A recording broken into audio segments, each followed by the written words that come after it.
conversation with me. We are digging deeper into your top 3 lessons you've learned as a business owner, right? Yes. All right. Okay, so let's just jump into it. What's number 1? Or do you want to go 3 to 1? I won't necessarily say these are in order. Okay, They're perfect. just what I thought. So Tip number 2. The first tip I have coming to mind, I would say, is to keep your overhead as low as possible, especially in those beginning and building phases. Yeah. What can that look like? Like, do you think space, marketing, staff? All of it. I Okay. think a lot of entrepreneurs in general, whether it's beauty or not beauty, they want to open a salon and they want to get all the shiny new stuff and they want to get the new light with the new lashes and everything is the most expensive, and then they don't have the clients to actually back it up, and now we have no income coming in.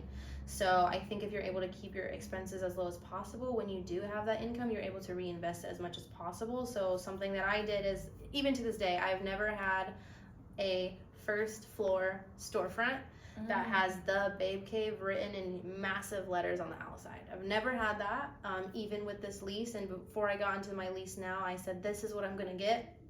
This is not what I got. I'm still going to make it work, though.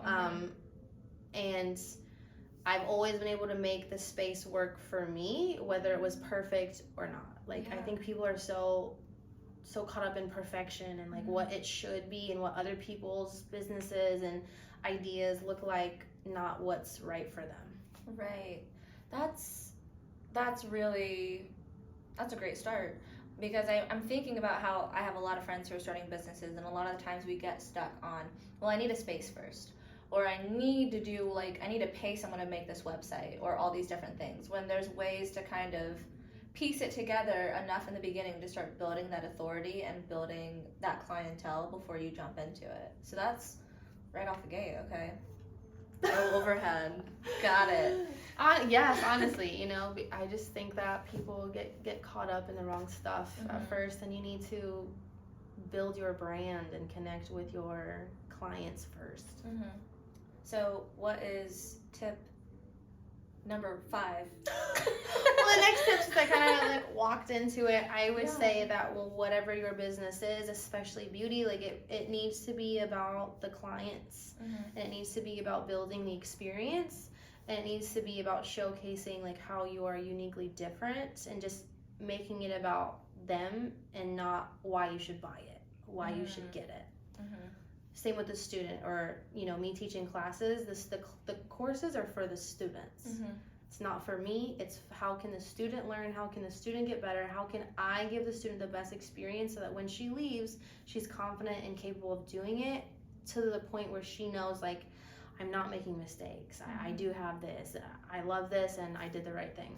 Yeah. Well, I mean, even the way that you package everything together and knowing like everything that they're getting, like that is more work for you.